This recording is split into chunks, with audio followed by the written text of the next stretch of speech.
Good afternoon. Hi, everybody. Isn't it great to see one another in person, to be together? I find it very exciting. Welcome. Thank you for joining Research America's 27th Annual Advocacy Awards. The very first one was held in this building as well. I extend a special welcome to our members, Research America's Alliance members. You inform and join with us in advocacy for medical and health research funding and a policy environment that drives innovation, public-private partnerships and progress to achieve better health for all and a stronger, vibrant science and technology enterprise in this nation.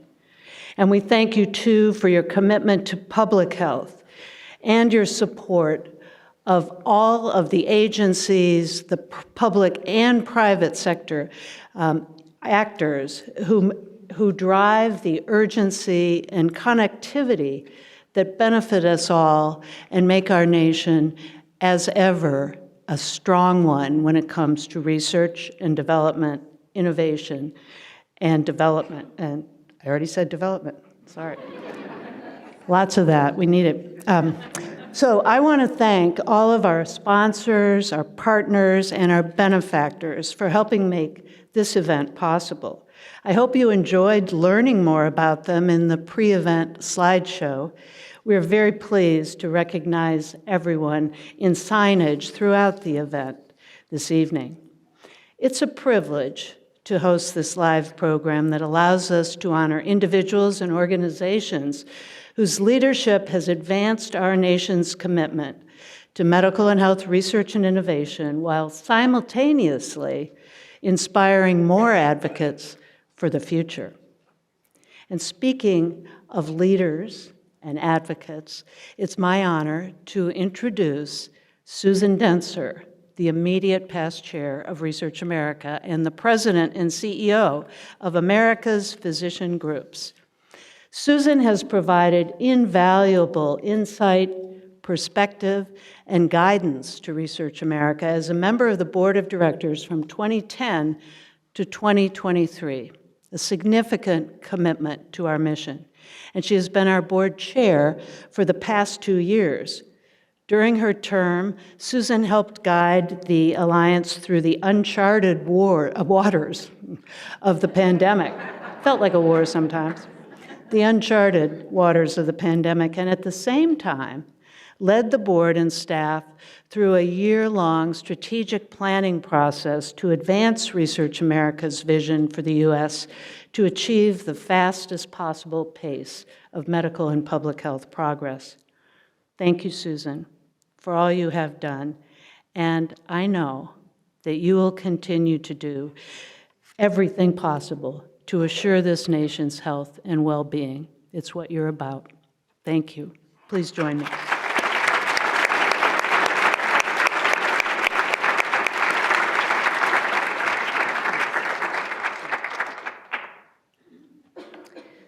Mary, thank you so much for those lovely words. And you're right, I've been the past chair for about an hour now, so it's a wonderful feeling and also a bittersweet feeling. I parachuted into the board, I think, in 2010, and like most people in that role, parachuting into the organization, it took me years, really, to understand much more about what Research America was, what it had been, what it was going to do, where it was headed. One of the many things I had a pleasure of doing in the past year as we did the strategic plan was doing an oral history, an interview with Mary, who had been there almost since the beginning, not quite, but almost, just to understand more about Research America, what it had done over the years, how it came together in the first place. And I learned about some really remarkable people who were present in the early days of Research America. I learned, for example, that the first CEO was none other than Senator Lowell Weicker. I didn't know that back in 1989. I didn't know that some of the other early board members were, among others, Mary Lasker, a who's who of biomedical research. Tip O'Neill, a who's who of the US Congress. Chick Coop, my dear friend and fellow Dartmouth alum. I really had not understood that these real titans had been involved in the creation of the organization. And of course, I knew that they eventually did recruit another titan, Mary Woolley, to lead the organization forward. I also didn't fully understand that at the time of the organization's founding, the focus really was on funding for the National Institutes of Health for all kinds of very logical reasons. And of course, when I came onto the board, and it was right around the doubling period, a lot of the focus remained on NIH.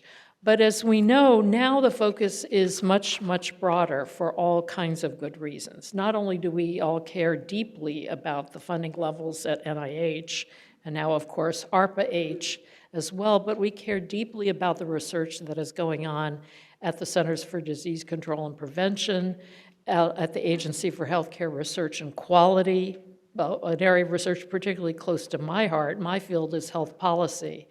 And the anomaly of a world in which we spend 20% of our GDP on healthcare and devote a minuscule amount of federally funded research to finding out whether it actually works or not continues to be a pronounced anomaly, in my view. And of course, now, as part of the strategic plan, we're engaging in, do we also want to be involved in research around the health effects of climate change? The answer is almost certainly yes. How do we incorporate that into our work? So our portfolio around medical and health-related research has broadened considerably, and I came to understand the importance of that as I reflected with Mary back on where research had been in the past. Most important, we ended the oral history conversation that I did with Mary on the topic that I put to her, which is, what is the biggest thing you have learned in the years of leading Research America? And she said quite simply the importance of alliances. Alliances with everyone else in the field who cares about all of these aspects of research. And of course, research is important, but it is not an end in and of itself, right? We do research in order to make good things happen for human beings. And so understanding the importance of alliances with other organizations, with patient organizations, with others who care deeply about the scientific aspects of all of this, with industry, because we live in a world where unless the products of research get commercialized and get to people, it isn't any good either.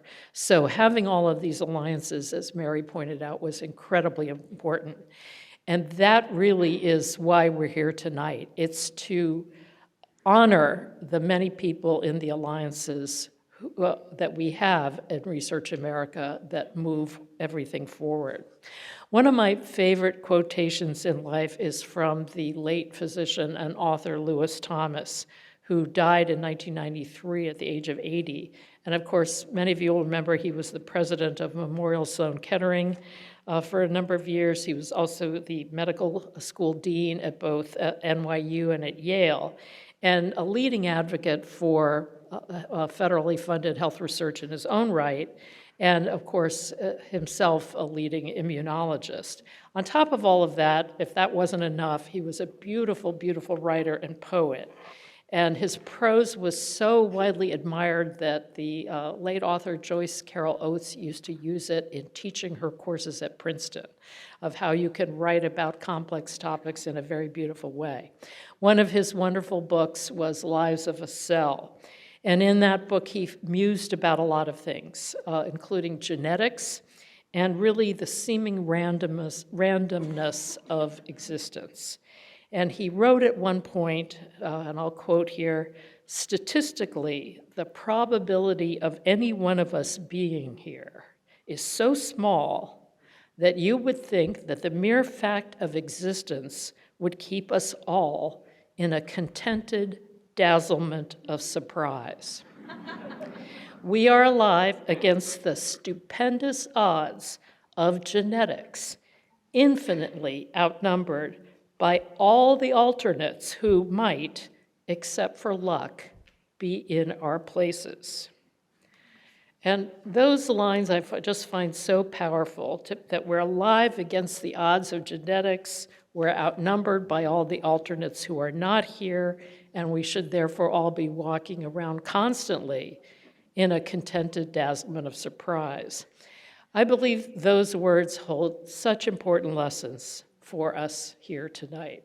We should be constantly in a state of contented dazzlement of surprise about the fruits of health-related research. We should be appreciating every day the enormous gains that have been made in all kinds of areas, cardiovascular disease, HIV, and much more. We can't be blinded by our successes. We have to continue to foster them, but we should take great satisfaction. We should be dazzled by what we have accomplished. And then the other important lesson is this point about the odds of any of us being here being infinitesimally small. There are billions of others who aren't here today because for whatever reason they did not win the life-giving roulette that we did. And because of that, we have an obligation to ensure that more people win the life-giving roulette. And that's why the work of Research America is so vitally important. It's why it's been such an honor to lead the board of directors, and why it is now my equal honor to pass the chair role along to my great colleague, Sudip Parikh. Sudip is the Chief Executive Officer of the American Association for the Advancement of Science, also executive publisher for the Science family of journals. He's been a member of the board of directors just about as long as I have. He joined in 2011. It's been a great pleasure serving together with Sudip on the board. He's a visionary, he's a dynamic and thoughtful leader, and he will serve Research America, our alliance, and the board very well. Sudip?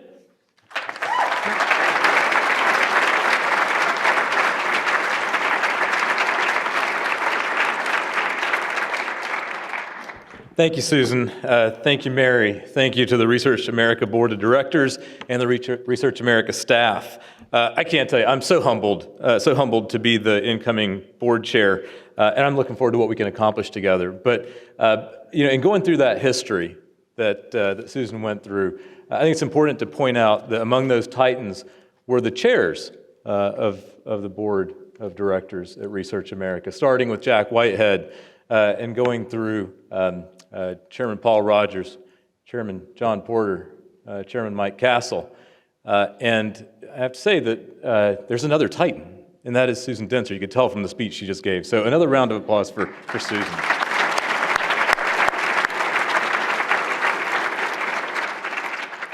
All right, my job tonight is to introduce the first panel of distinguished honorees on our stage tonight. And so I'm gonna introduce you and have you come up to the stage. Deborah Brooks, the CEO of the Michael J. Fox Foundation.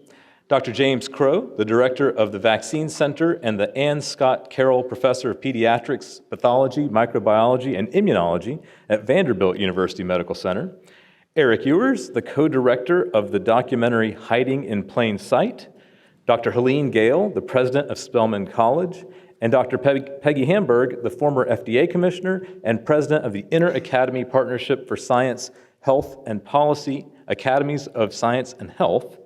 And then our panel moderator is Bill Novelli, professor emeritus and founder for the Business for Impact at Georgetown University McDonough School of Business and author of Good Business, The Talk, Fight, Win Way to Change the World, which is what we all want to do. So first, we're going to watch a short video featuring our honorees, and then I'm going to turn it over to Bill.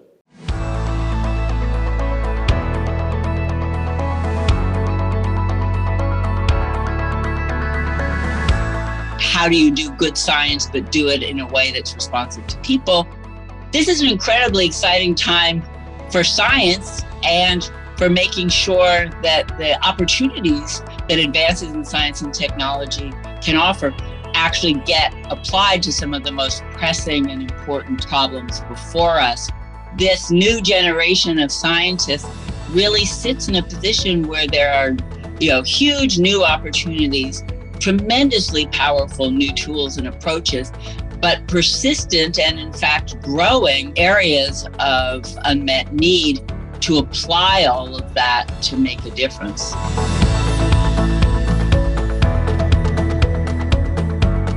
I think we could do more. I think if the public understood what the possibilities are for preventing infectious diseases, particularly in the space that I work in, I think, we'd want to do more. We'd want to put more resources into it. I'm really grateful to Research America just to give us the chance to talk about, what's possible.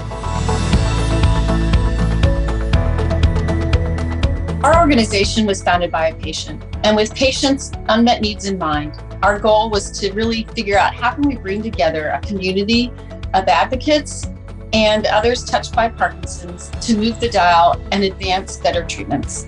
The state of our science has really evolved so dramatically over the last 2 decades that the role that we can play and the patients can play in both advocacy and policy have really expanded.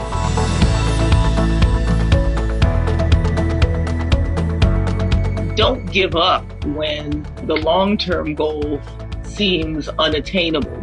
Don't give up. Recognize that some of these things are hard-fought and long-term, but if you can have small and shorter-term successes along the way, that often gets you to your long-term goals. How can you not become an advocate of these young people who represent millions, if not hundreds of millions of people around the world? One of the solutions to that is science. The innovation and technology can really help us get there. This is about saving lives. This is about making a difference in people's lives.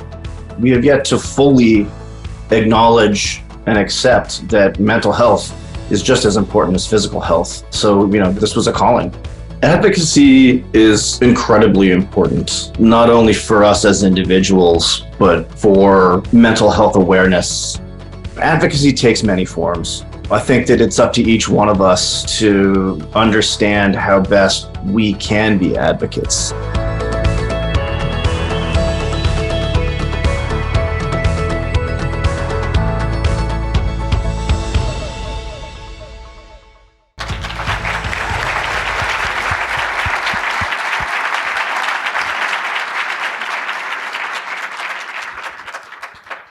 Sudip, thanks very much, and congratulations to you.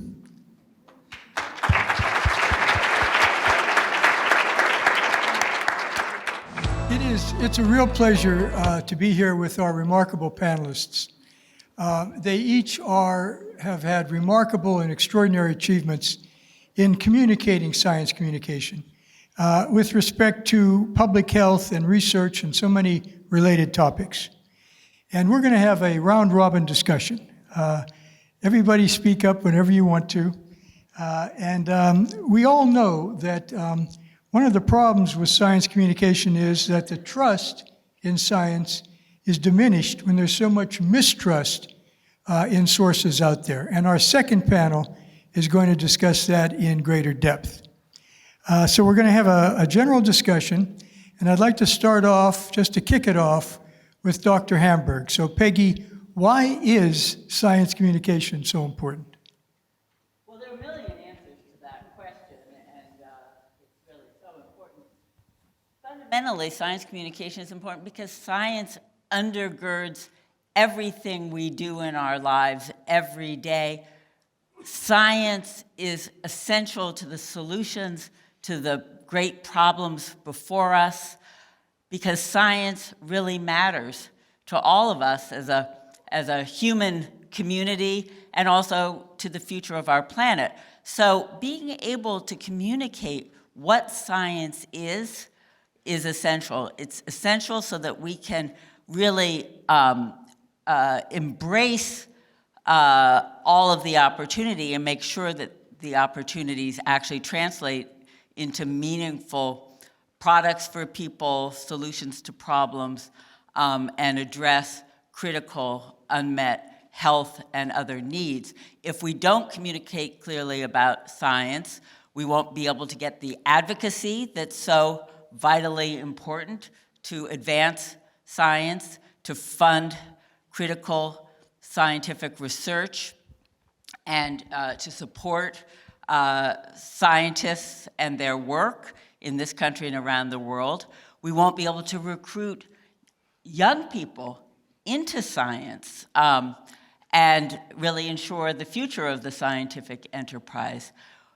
If we don't communicate well about science also, we will miss the opportunity to really be able to engage people in their daily lives in important ways that matter, as we've learned, in terms of them being able to help improve their own health and well-being and the health of their communities, and of course, in response to a crisis, gaps in understanding about science, how science is done, the iterative nature of science, and also the value that science brings can undermine our ability to respond to a crisis. So I could go on, but just a few examples of why it's so important.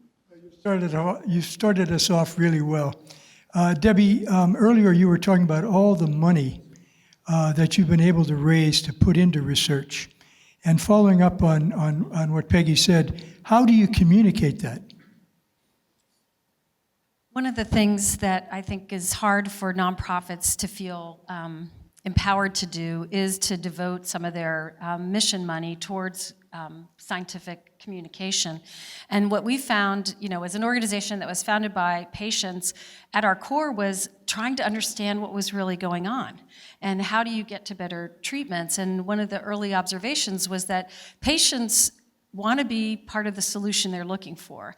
And they can't do that if they're not empowered with information. And so we found that our direct dialogue in families' living rooms, or whether through things that we could publish through our website, it was a real way to build a bridge. We find ourselves at the intersection between the patient community and an individual patient and family's experience and the connection to research and to medicine. And so to us, being able to be credible and provide context was a key strategy. One of the things that I think is a good justification for spending that money is when you see that your content is well appreciated. And so, for instance, one example of something we've been doing for probably 10 years now is a weekly seminar or a monthly seminar called Third Thursday, just so everybody remembers when to show up. And clever branding we do. But Third Thursdays, webinars are a mix of topics between medicine and research, because you want to talk to patients and families about the state of research and try to get them involved, but their first questions are about medicine and how they're doing. And so we really realized that both topics were going to be of great interest, and each of these seminars has the perspective of a patient, a physician, and a researcher. And bringing together the three perspectives is so valued. And these, our monthly webinars have about 4,000, 4,500 views each month, which is a lot. And they are archived and they go back, and many of them have tens of thousands of views over time. And so that tells us a lot about the appetite for context and credible sources of information to guide patients and families in their journey. Peggy, you were talking about young people, which brings us to Helene. With all those bright young students you have, what are they thinking and learning and doing when it comes to science and communicating about it, learning about it, acting upon it? Yeah, well, thanks. And I'm glad you brought up young people, because, that's what I'm now devoting my life to. And just as a snapshot, for those who don't know Spelman College, it's located in Atlanta, historically black college, founded about 142 years ago with a focus on young women of African descent. It's the #1 HBCU in the country and one of the top 10 women's liberal arts college. So just to say, I'm sitting there. I'm sitting there in the midst of these brilliant young women who all want to go out and change the world. In fact, the motto is making a choice to change the world. And these young women are amazing. They all want to, build their own rocket engines, and, they're into gaming, and they are, health sciences is one of the top majors. We're also the top producer of Black women who go on to get PhDs in STEM. So it's a school that really has had a real focus on making sure that young people are exposed to science, exposed to technology, and, they are just alive with these issues, all wanting to make sure that they're having an impact, that they can use their education and make an impact.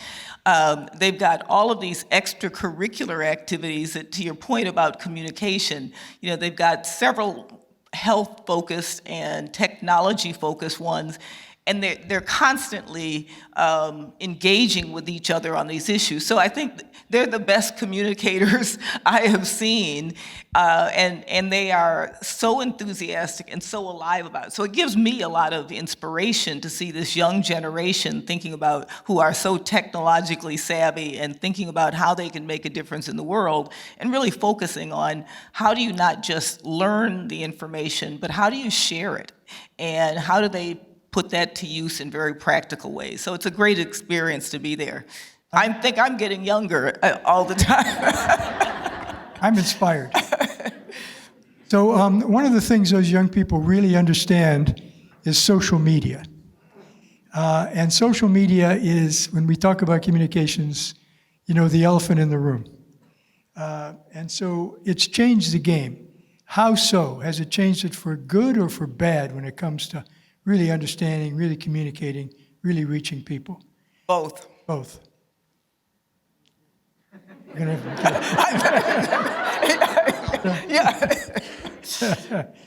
James, are you engaged in social media with your patients? How do you handle it?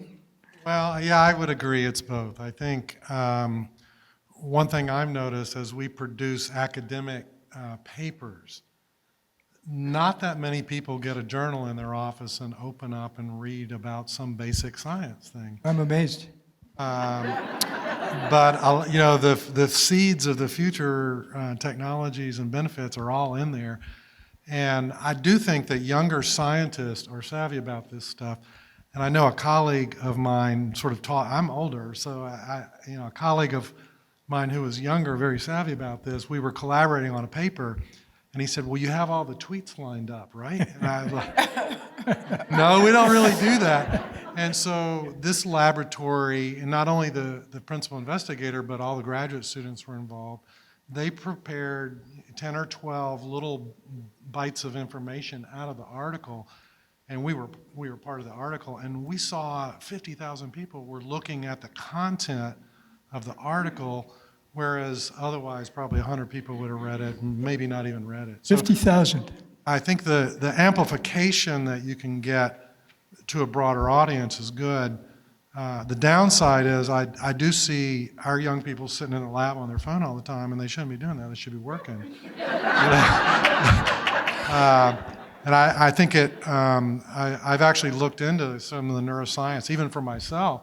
And there's evidence it takes you about 15 minutes after you look at your phone to come back and have full attention. And these kids are on there every 10, 15 seconds, so they're not bringing attention to the work. And I think the evidence is, and this applies to everybody in the room because everybody's probably got a phone in their pocket. If you're working 4 hours a day, you're at the top 1% in the United States of work, deep work.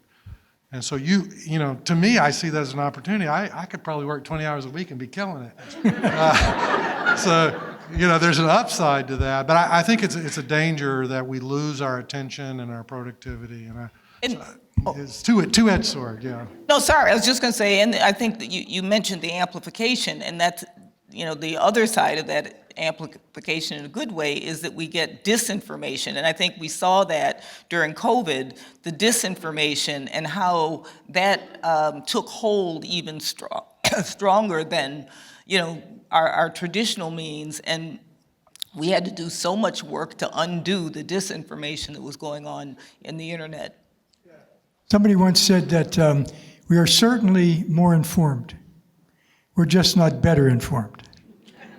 Well, and it speaks also to what Helene was talking about in terms of the importance of education and these growing young minds in terms of understanding science, but we need to work as a nation on advancing science literacy, both so that people can understand and appreciate the science that's unfolding around them, but also so they can be better consumers of information to help people have the tools and the knowledge and the insights to be able to distinguish what's quality information, what are quality sources of information, and what's misinformation or deliberate disinformation. Yeah, Debbie. We encounter this all the time, the difference between hope and hype. It's just one letter, and it is so challenging. You really and it's so easy to be hooked by a superficial, vague, light version of a headline. And when you really want to go deep, it's not so easy. And so I think it's an important role that at least patient organizations can be playing to connect those dots and provide forums to go deeper.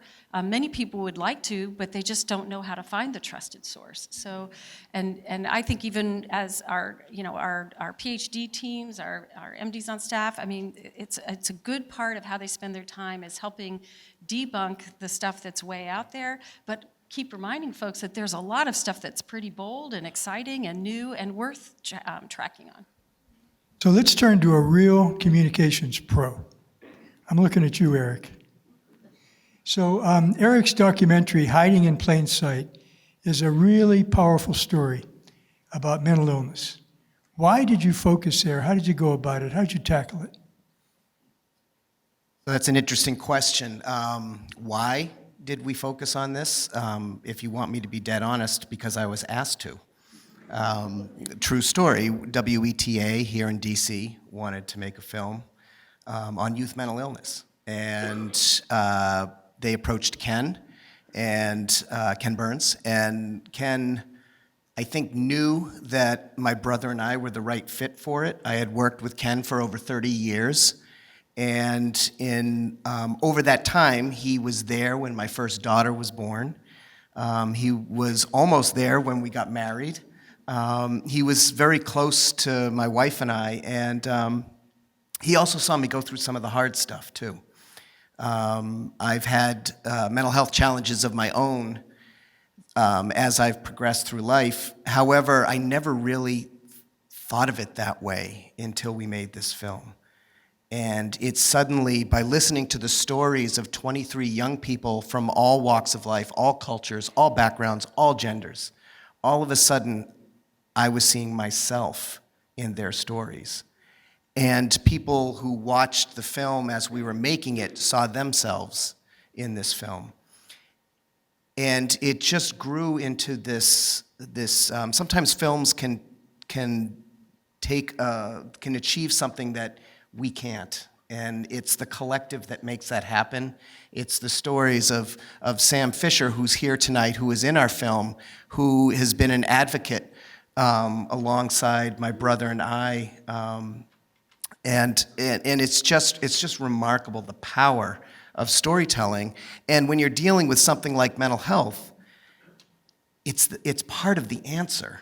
As Tom Insel says in our film, there are so many things that we can use that we have now, but because of stigma, because of lack of education, no one knows what to do with them or where they are. And so we endeavored to make a film that wouldn't just be another top-down story of, oh, you can take these great medications, oh, you can do cognitive behavioral therapy, you can do all these things. We realized that we wanted to do from the bottom up. Hear what the young people have to say, hear what they have to say about social media. I was biting my lip because I was too interested in what you were all saying. That they hate social media, believe it or not. They all said, I hate it, but I have to do it. and so, you know, the film is such a learning experience for parents, for teachers, for educators, for policymakers, but most importantly, for young people themselves. Well, Eric, you really hit a responsive chord. I think I see everybody nodding. You know, the idea of mental health today is so important among young people. It's critical to them. They want to talk about it. The ones who don't, I'd like to believe they just don't know that they can yet. One of the most fascinating things, if I had one thing to tell you about the filmmaking process, was when I'm a storyteller, I'm not a doctor, I'm not a therapist, I'm not a psychiatrist, but when I sat down in front of these young people, going through all the protocols, talking with their parents, talking with their therapists, their doctors, I thought, my God, what if I ask the wrong question? What if I do more harm than good? What if they dredge up something they didn't want to? And all of these things are going through my head. And when I started this interview, I started talking about my issues. And they started talking about theirs. Good. They were quiet and shy and reserved. And by the end of the interview, they were joyous, exuberant, happy. Think about that. They just told me their deepest, darkest moments in their lives. They know it's going to go on national TV. And they're exuberant. That became the premise of this film, that there's a catharsis in talking. And so that was our goal. Anybody who works in communications knows you've got to get the messages right, but you got to get the messengers right. Who are the trusted messengers in science communication? You know, it varies on the circumstance, but I think that's a really critical understanding, and that we have probably, as a scientific community, too often thought that the right messengers were the experts. The right messengers might well be the people who are known and trusted in a community. And I think it's our responsibility in the scientific community to recognize that and to engage more broadly and to make sure that we are bringing in the right thought leaders and communicators to reach the audiences that we want to reach. And we have to think about the language that we use as well. And we have to be willing to listen, to understand what people's concerns are, and what they already understand about a problem, or what they're thinking, so that we can be responsive rather than trying to teach and tell what needs to be done, what they need to understand, et cetera. And I think we also have to be honest as scientists, as physicians, as public health officials about what we don't know, and really try to communicate to people about what we know, how we know it, what we think should be done, and why. And I think there were a lot of lessons learned during COVID in that regard. Yeah. Yeah, and I would ditto and add to that. I think, and I know this is the next panel, but this whole issue of trust and trustworthiness is so critical when we think about communications, as well as making, the message, and as you said, also the messenger. And I think, thinking about the different communities and why there might be mistrust, so that we're actually being relevant and meeting people where they are. How do we not think about health communications in a vacuum? What's the system that supports that? Do people have access to health services so that the health communication message actually helps to improve their health? Do they feel like the messenger is actually thinking about them in a holistic way? So I think all of those things are important, and sometimes we kind of think of, okay, we're going to communicate as if that's something in isolation, and not thinking about it in terms of all that needs to be in place so that communication actually takes hold. Yeah. So it's not listen up. No. I actually think there's been a pretty strong transformation, at least from where we sit. Patients also don't feel like they're heard. And so, and I think you brought up an important point about the language we use. So we did a project with a professor at the Tuck School up at Dartmouth who is a Parkinson's patient, and he's an expert in linguistics and how it applies in marketing. And we did a project to talk to patients about medical terms, and then how they compared to how they described their own condition. And you realize they're talking past each other completely. And to me, in the 20 years or so that I've been in my role, I've seen a real coming together of that understanding. And I think part of it is that patient communities feel more empowered. They have more tools.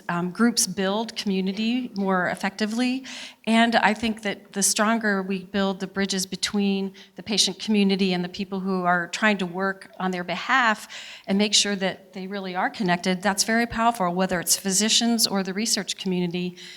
You know, it's still pretty astonishing that most people who work to cure specific diseases have never met the patients in the community that they're trying to, and in a disease like Parkinson's that has so much heterogeneity, that's a pretty ripe room for not getting it and understanding it in the least. Yeah. And so I think, I see a lot of improvement in this. Well, I'm glad to hear it. So James, you're in pediatrics. Right. How do you communicate with parents about things like childhood immunization and other tough subjects?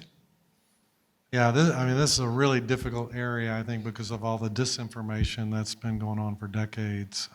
It's a really hard thing to crack. And I think one of the other complexities, besides the sort of social issues around what vaccines are and what they do, has to do with the complexity of the ideas. The human immune system is the most complex information system on the planet. I mean, you have in the lab, we sometimes in experiments will remove 40 billion white blood cells from an individual on one day and sort through them and sequence them. And there's hundreds of types of them, and it's confusing for us to keep up with.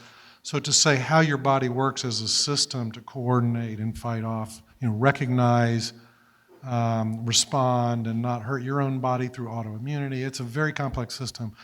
So I think we have room to grow in that. And one place I've been spending time the last 2 years is another sort of, Mary talked about alliances, an alliance with press people, because I think articles are going out, stuff's on TV, people are making films, there's a lot of activity going on, and yet there's not a good connection between scientists and the people who are communicating.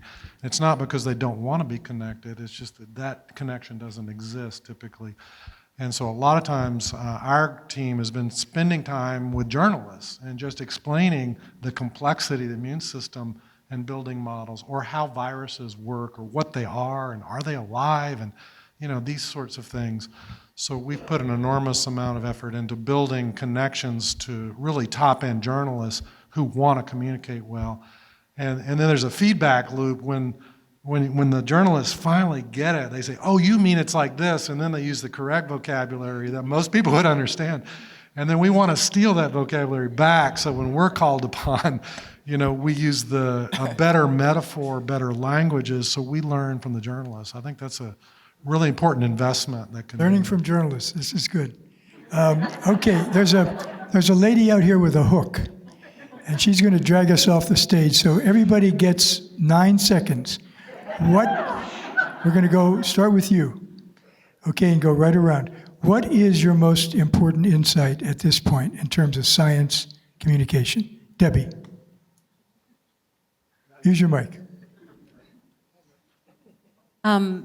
That there's a lot to be gained by holding the perspective of many players at once and looking for common wins.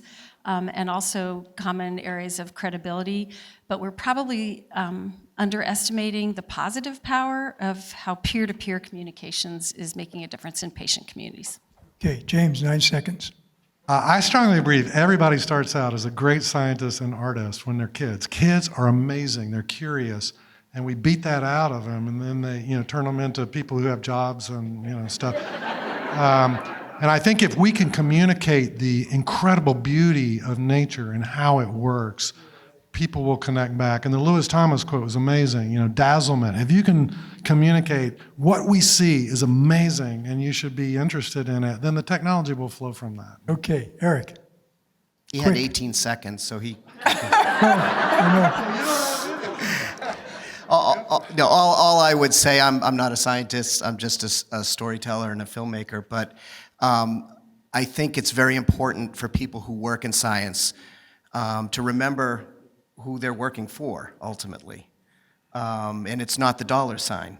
It's, for me, in my experience, it's the young people across America who need help, and the best compliment, one of the best compliments I've received in different events were from scientists who said, thank you for reminding me who I'm working for. Good. Helene? Yeah, so kind of a variation on the theme that others have said, but I think, being a good listener is an important part of being a good communicator. And I think sometimes we always think about broadcasting messages out without first taking the incoming, so we know that our messages are hitting the mark. So I think being a good listener, key to being a good communicator. Thank you. Well, I certainly agree with my distinguished colleagues on this panel. I think being open, engaged, responsive is key. Going back to the Lewis Thomas quote, I think we want to also communicate the dazzlement and excitement of science.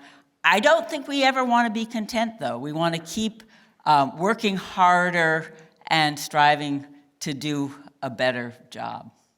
These are great insights. I really appreciate them. And you are remarkable people.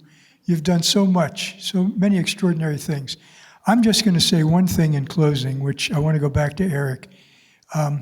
He used a term that scientists don't often use, which is storytelling. That's what we've got to focus on.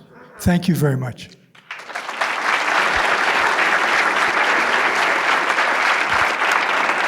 Well, welcome to National Academies, my home. And it's wonderful to host this event. And I want to begin to say thank you for Mary Woolley for great leadership, Susan Denson for your chairing, really ably led us through this past year, and of course, Sadip Suprika, welcome. So I'm to introduce the next panel, and as I read their names, I wonder if the panelists can come right over and take a seat. So I'm going to start with my good friend, Noubar Afeyan. Noubar, there you go. He's the founder and CEO of Flagship Pioneering. Next is Dr. Pamela Davis, Dean Emeriti, Professor of Center for Community Health Integration at Case Western University School of Medicine, another good friend. And of course, also Haywood Fralin, philanthropist and chairman of Retirement Unlimited, Inc. Next to him is Dr. Michael Friedlander, Vice President for Health Sciences and Technology at Virginia Tech, and Executive Director at the Freeland Biomedical Research Institute. And of course, there is Dr. Larry Tabak. I'll read him the way he wants to be introduced. Performing the duties of Director of NIH. Nothing like acting, whatever, He's just doing the job. And thank you, Larry, for what you're doing. And of course, there's Laurie Rose Benson, Executive Director and CEO of Hip Hop Public Health. And last but not the least, Jide Williams, founder of Hip Hop Public Health. And of course, leading the panel discussion is the incomparable, my fellow Research American Board member, Donna Shalala, former Secretary of HHS and former U.S. Representative from Florida. So let's turn our attention to the short video vignette of the panelists, and then over to you, Donna.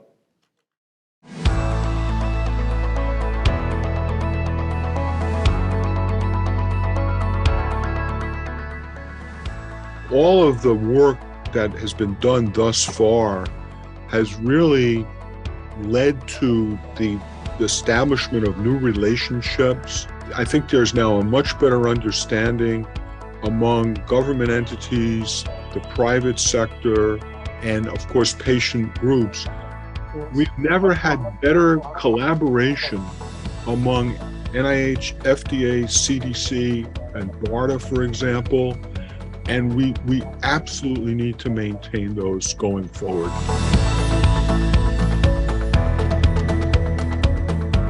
Advocacy helps anchor us in the real world. I think Research America appreciates very well the need for the public, and they continually keep touch with the public and do surveys and ask, what is it that makes the public support research? I also think you need to engage with your patients. People remember what they see and touch themselves. And even when you're doing a good job taking care of a patient, talking about, I'm hoping to make you better because of what I'm doing in the lab, resonates with those patients, and they take that out and multiply your efforts.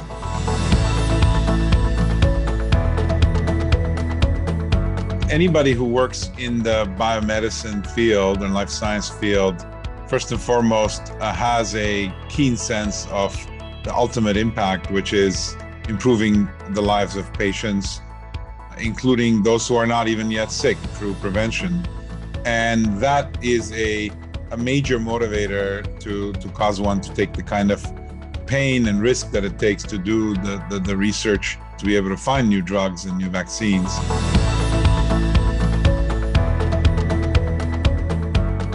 Building enthusiasm in the community, I think, is very helpful. Everybody wants to make it a better world, and certainly the research that's being accomplished throughout the nation and throughout the world is pretty spectacular. I think that partnerships that researchers develop can become very important. I think it's really important to have advocates for science at all levels of the career trajectory. It's absolutely necessary to have the grassroots scientists and leaders at the various organizations and institutions involved. It's not sufficient. The sufficiency brings organizations like Research America that have a platform and a bully pulpit to really convey that message at the highest levels of government leadership in the country.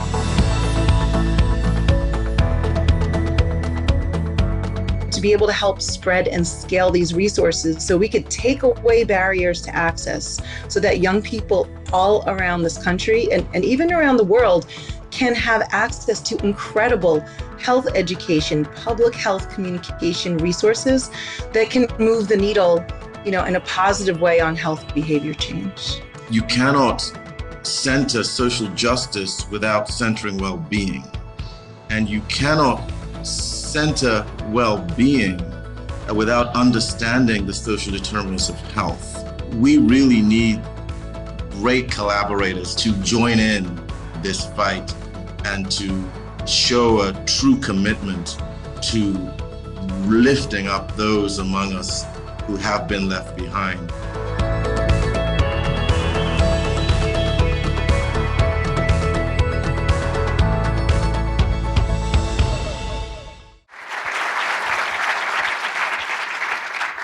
Congratulations to all of you.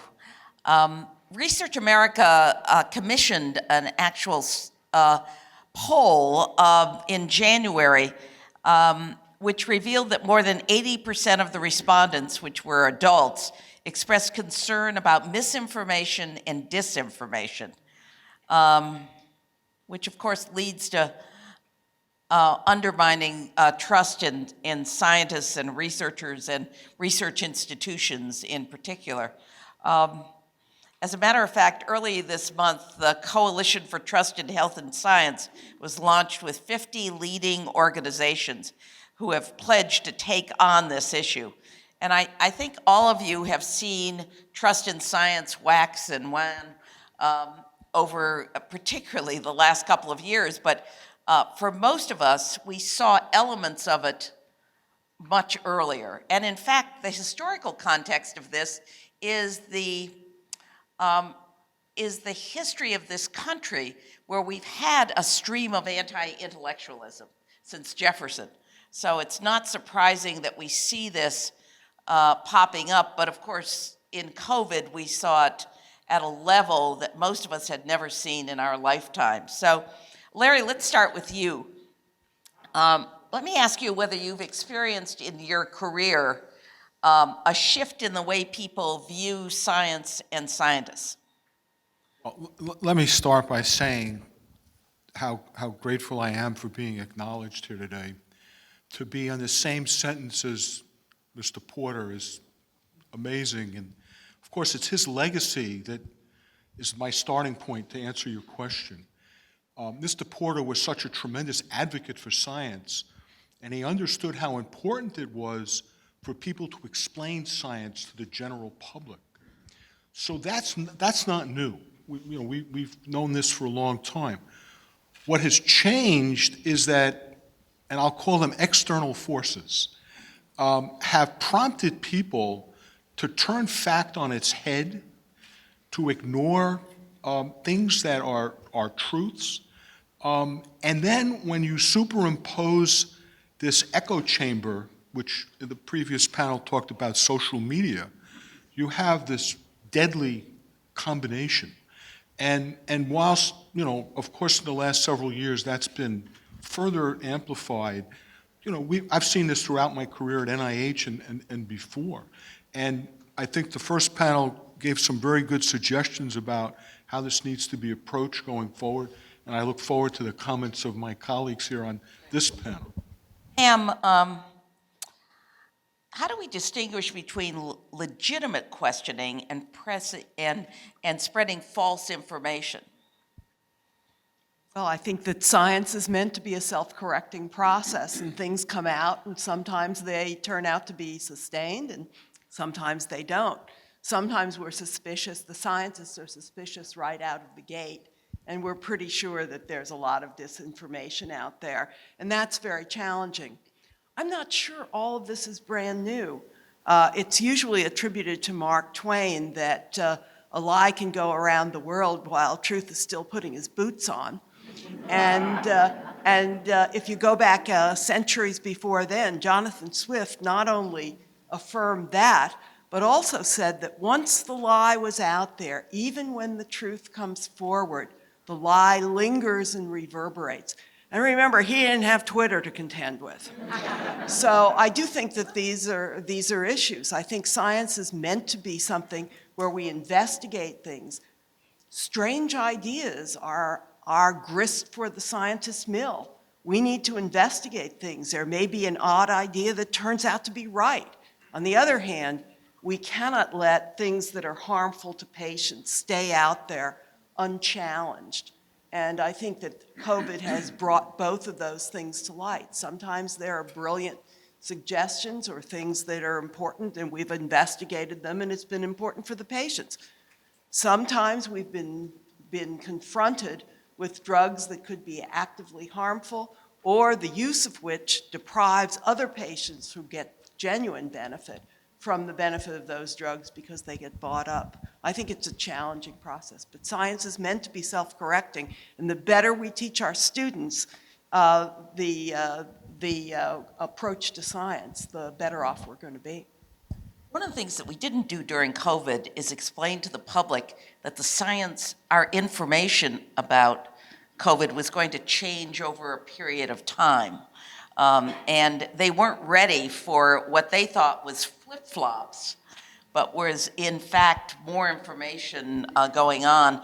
Mike, let me ask you, you're a scientist that tasks with building research enterprises into communities.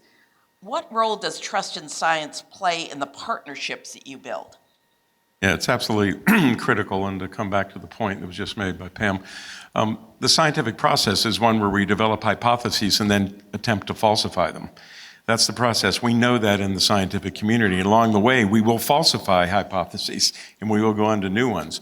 As that process gets picked up by the various forms of media that were discussed in the previous panel, what the public sees often is the sausage being made. And it's messy, and there's processes and steps, and little things get grabbed and get amplified before there's a consensus or a self-correction. So what we found in terms of the trust in our community, and I should add that the community that I'm in Southwest Virginia, in Roanoke, Virginia, is a relatively small community, one that didn't have an academic medical center until a decade ago, that I had the honor and privilege to be part of building. We partner with the community, so you have a research-intensive university, Virginia Tech, you have a private not-for-profit health system called Carilion Clinic that already had the trust of the public. Now we're doing something new. What we had to do was reach out from the beginning, and what I always like to say is the dollars we're spending are the taxpayers' dollars, whether it's NIH and federal money, state or local money, and I think about the hourly wage worker. It's their money that's investing in what we're doing, and we're working for them, and we have to earn their trust. And two ways we go about it. We bring the community in on a regular basis. Night before last, we did Brain School for the public and had hundreds of members of the community. And we bring in speakers to speak to the community in a way they can appreciate and understand. We have to keep doing that. We can't give up communicating with the public, no matter how bad this misinformation seems to get sometimes. And Lori, how do you factor in the skepticism about science into the messaging when you start your creative process? Well, actually, if you don't mind, I'd like to tag team on this with Dr. Williams. So Jide, would you like to start us off? Yeah, well, I think the first thing I want to just point out is that skepticism has been around in certain communities for a long time in this country. It's, communities have been neglected, communities have been underinvested in, communities have been struggling with trust issues with healthcare systems, academic centers, and our research centers of excellence for a long And time. suffered from what some would call unethical behavior by science itself. So when COVID hit, many of us who've been working in this space were not surprised by the misinformation, the disinformation, the skepticism that was magnified because we were dealing with a global pandemic. What we need to do is we need to build or rebuild trust. And the issue is with COVID, we didn't really have a lot of time to do it. So we had to short circuit our usual trust building approaches to try to deal with the pandemic in an urgent manner. But building trust takes time. Building trust takes real investment in communities. And change occurs at the speed of that trust. And so I think one of the things we have to start doing is being more proactive and less reactive when it comes to engaging and building trust and investing in these communities. Citizen science is something that I think that has great opportunity for building trust in these communities. But I also think that it's important for us to invest in cultivating credible messages. And investing in cultivating credible messages is a way to begin to bridge that trust gap so that we can develop messages in a much more participatory manner that will allow us to really close that gap. Sorry. So I'll take it from there in terms of, so for us at Hip Hop Public Health, it's a mouthful, we are an organization that really uses the power of learning through music, the cultural connection, the science of behavior change to really deepen health literacy and spark behavior change on a path towards health equity. And when we first look at creating, we know that those closest to the problem are closest to the solution. So with our interdisciplinary team of artists and researchers and educators and young people, we go through, as Dr. Hamburg was saying before, an iterative process to deepen that health literacy. The second thing that we do is that it is that community-based participatory approach. We want to speak to those that we are looking to reach the most and include them in that process. And lastly, the power of young people. Through the model that we work with, which embraces a child-mediated health communication process, young people can really help nudge. They can move the needle on health decisions. We saw during the pandemic, teenagers were not the ones who can make the decision in their household if they were going to get the vaccine. And yet we, galvanized their energy and their support to nudge their caretakers, to nudge their family members, to have that child-mediated communication strategy, as sort of was alluded to in the first panel, to really help build those bridges of trust within community and within multi-generations. Nubar, in a startup company, how do you explain to the public what you're doing to ensure that they trust what may be the outcome? Well, so my experience in the last few years was with Moderna as a co-founder, and that has put trust in science to an extreme test in the last few years because it was so urgent and so kind of noisy, the whole field. And I think one of the things that we've learned is that if you're dealing with innovation, it's a different type of trust because you have to admit that there's a lot of uncertainty. And the problem is that uncertainty, which scientists are trained to take on and experimentally try to reduce, it's hard to explain until you do the experiment. And so on the one hand, scientists, particularly experts, want to simplify things, which makes them black and white, and then they kind of project a level of certainty which is inappropriate. Somebody mentioned earlier that during COVID, there was a lot of uncertainty and changing directions, But if you go out and say, well, we're not sure, but we're doing the best we can, and here's the data, and when we get more, then that's very confusing. So I think it's a tricky thing to trust in the future. It's hard enough to trust in the past and the present, but then trusting in the future when you're actually battling uncertainty and you can't be completely predictive or hardly at all is a very different kind of trust. And what matters there is how you communicate, the transparency, the consistency, the track record, the number of other people who are actually collaborating in trying to bring about an outcome. Those are all things that actually enhance a level of trust. But if I may say, Donna, it's really almost about the future. You have to think about it as an act, a bit of faith, and because you really don't have enough facts to support the belief the way you would with science. Sometimes you venture into faith. I don't mean just religiously, I just mean temporarily suspending disbelief long enough to allow science to do something it's never done before.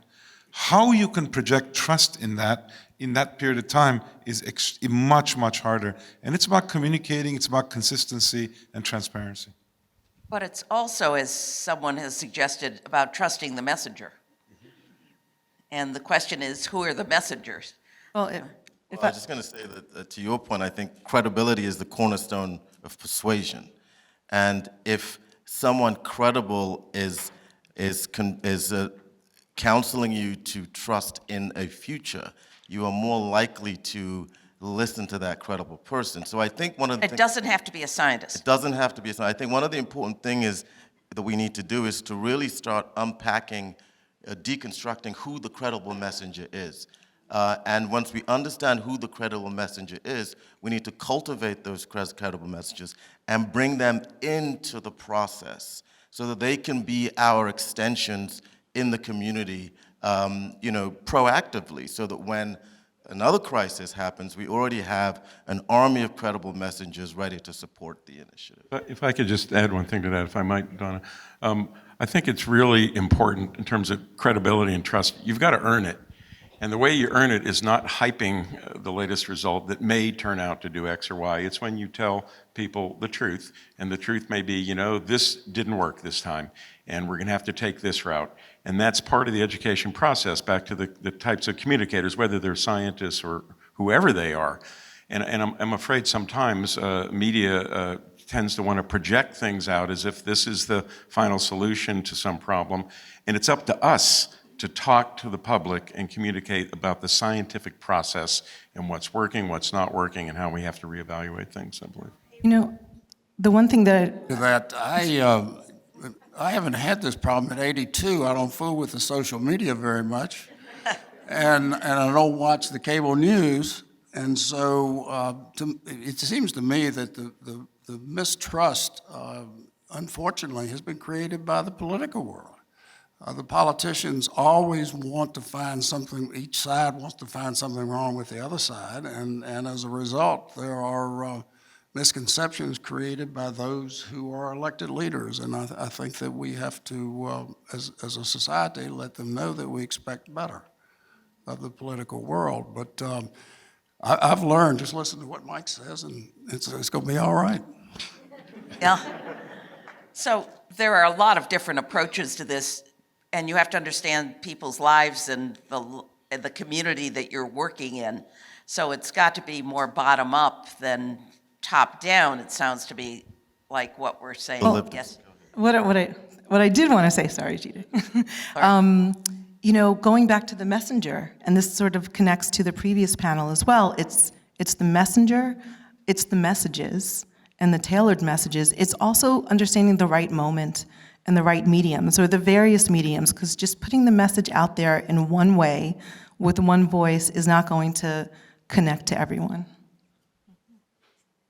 I think you've put your finger on a lot of that, but I think it's important to be communicating all along, not wait for the crisis, not wait for something to blow up. I think it's important to be communicating with the community. Many studies now are showing that community health workers, for example, are the most effective in affecting change in health in among our patient population. More effective. Should have learned that from the developing world. More effective than us doctors. I have to say that. But the other people to continue to communicate with, and it tends to be a pain for many academics, is the media in various ways, the little bits. Can I talk to you about something here? And you have to answer them, and you have to answer them honestly, and you have to answer them nicely and politely and respectfully. But you need to have that whole ecosystem trained on truth. Thank you And for saying if you that. don't have it trained on truth, you're going to wind up with these ups and downs and swings that we've seen in COVID. Thank you for saying that, because what we typically see is there's a crisis, lead researchers and the academic community galvanizes, parachute into the community, and try to get them to do things that they're like, we don't know you. Where did you come from? What we need to do is have a sustained bi-directional relationship proactively, so that when these crises come, we're not scrambling to find credible messengers to help us mediate the problem. And that's where investment needs to be put.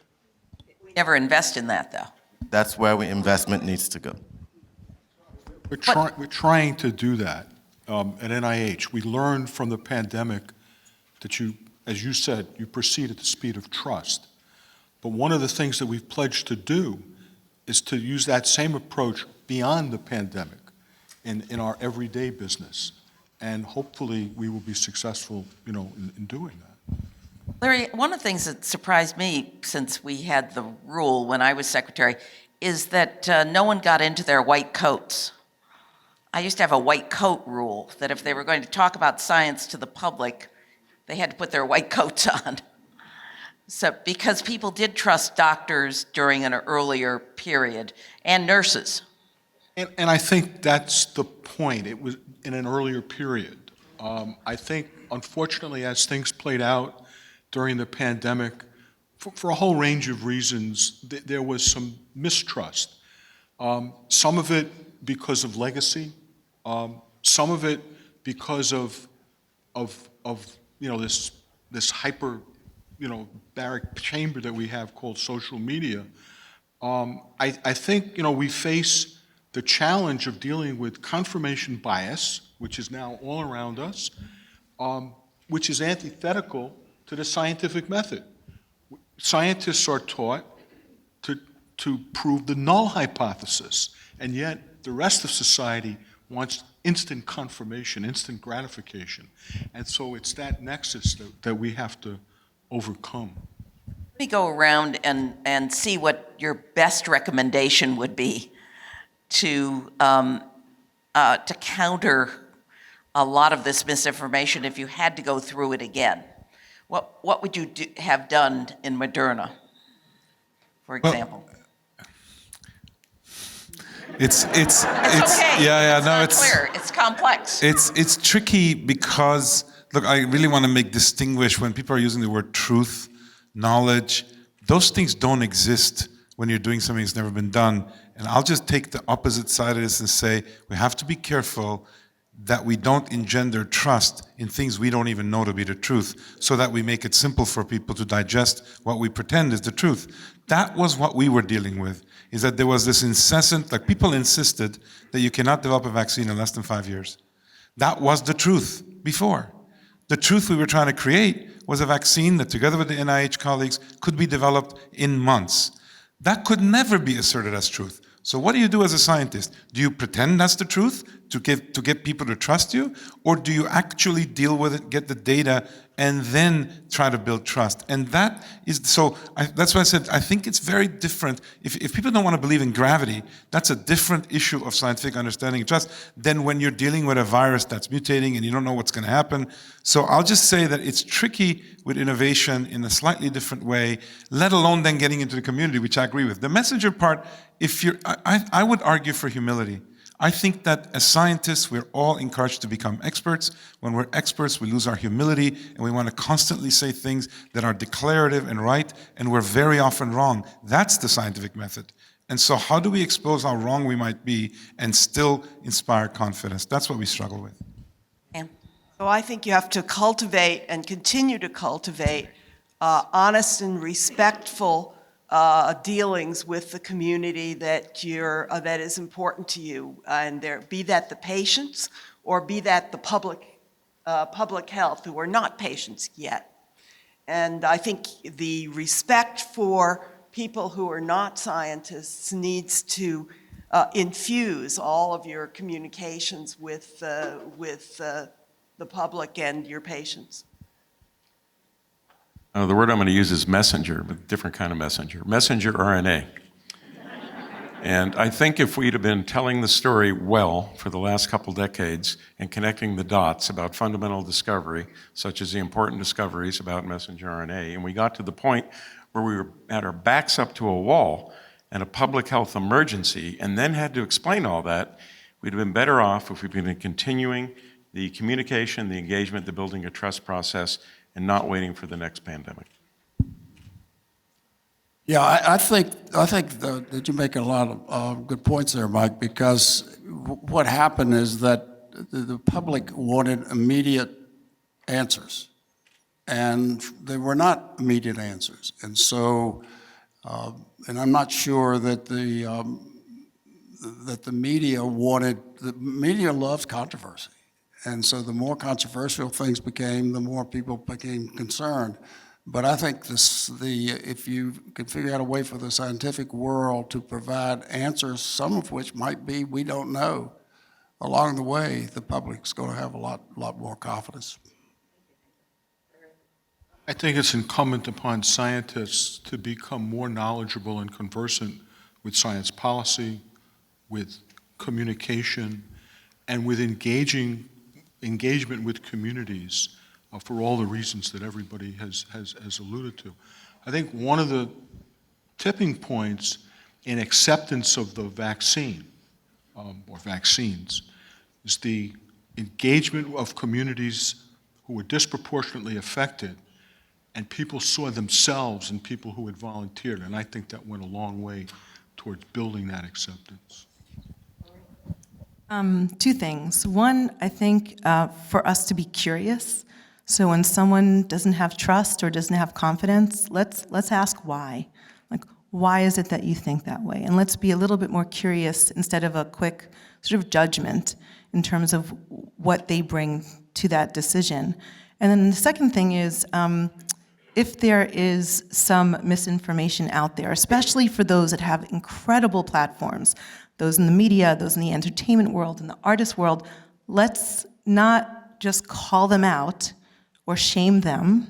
Let's see what we can do to call them in, as colleagues have said up here about, having those coaching conversations with the media, having, if someone says something outrageous, let's take them to the side. Let's have that conversation and see if we can flip that and then ultimately use their incredible platform and their incredible opportunity for amplification in a much different direction.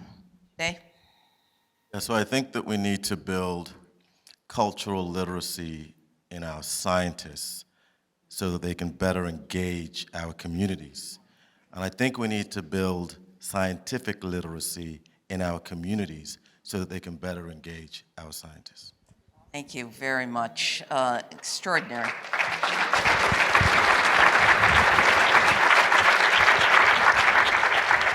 We've got the hook.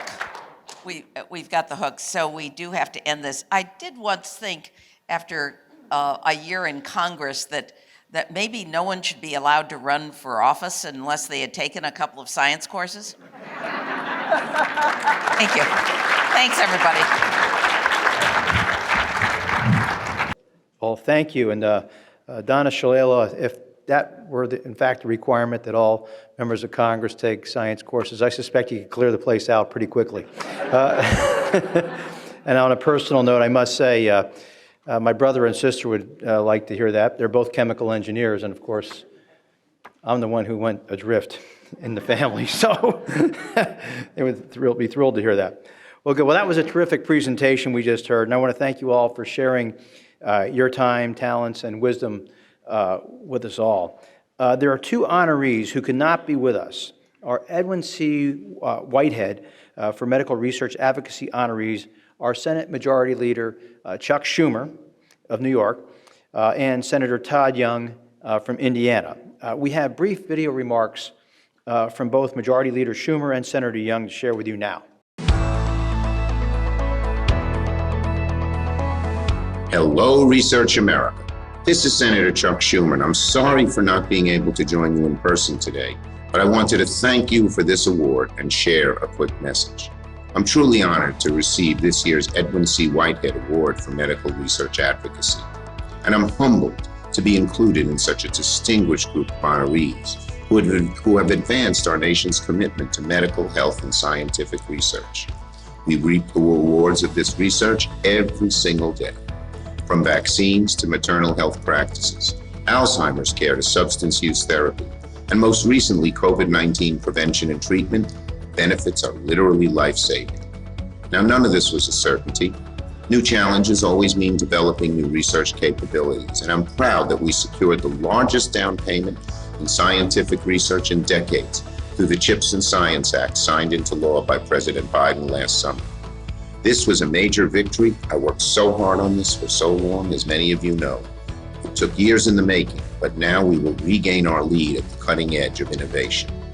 And when we passed the government funding bill in December, it included significant funding increases for NSF, NIH, the CDC, and many other federal research agencies. Now, we can't just sit around and wait for challenges to come to us. When it comes to research, if you're not ahead of the curve, you're already behind. So you have my commitment as Majority Leader, always to try and stay ahead of that curve, to advance and fund medical, health, and scientific research whenever and wherever possible. Thanks again for this wonderful award. My very best. Keep up the good work.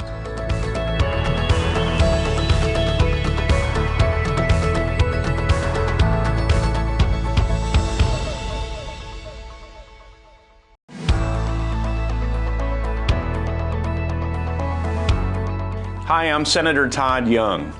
I regret that I can't be with you in person today, but I appreciate the opportunity to share a few words. I'd like to thank the Research America leadership team, the Whitehead Charitable Foundation, and the Whitehead Institute for presenting me the Research Advocacy Award. It's an honor to be recognized for my work on the CHIPS and Science Act. I introduced this bipartisan legislation with Senator Schumer, who's also receiving an award today, to boost our national security and unleash innovation in key technology areas. One way our legislation accomplishes these goals is through investments in research and development, which will not only support American manufacturing, but also keep health research from medical technology to genomics to synthetic biology as a top national priority. The CHIPS Act will boost our ability to confront the challenges of today while simultaneously preparing America for the future. Again, thank you for this award and for all each of you do to support the health and well-being of American families.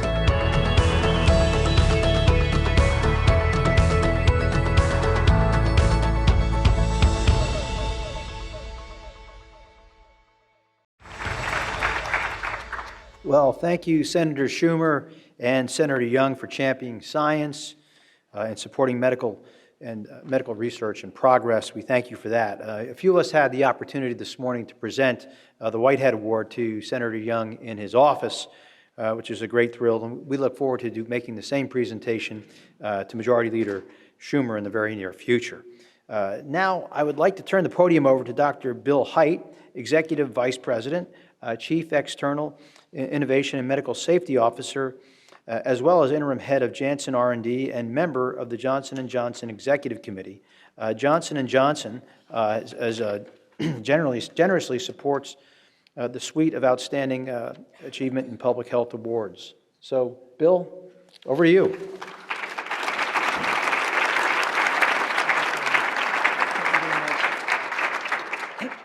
Thank you, Congressman Dent. It's great to be here. And I hope you've all enjoyed hearing from the talented and dedicated group of honorees being recognized tonight. Johnson & Johnson, whoops. Johnson & Johnson has, I hope that wasn't me. Johnson & Johnson has enjoyed a long and rewarding partnership with Research America. And we're delighted to be a collaborating sponsor of tonight's Research Advocacy Awards. Our two organizations share a common ambition: to advocate for science, to advance better health for all. We're proud to be the benefactors of the Outstanding Achievements in Public Health Awards. At J&J, we're focused on making our products available to people from all walks of life, all over the world, from donating almost 2 billion doses of Vermox for deworming children in Africa, making Serturo available for drug-resistant tuberculosis, to long-acting HIV medications, and a single-dose COVID vaccine. We try to live into our mantra, from lab to last mile. This evening, we've seen the kind of passion and commitment from the honorees that ensures that the work goes on, the hope remains, and the future is bright. And now, it's my pleasure to announce the start of the reception taking place in the Great Hall. Thank you and enjoy the evening.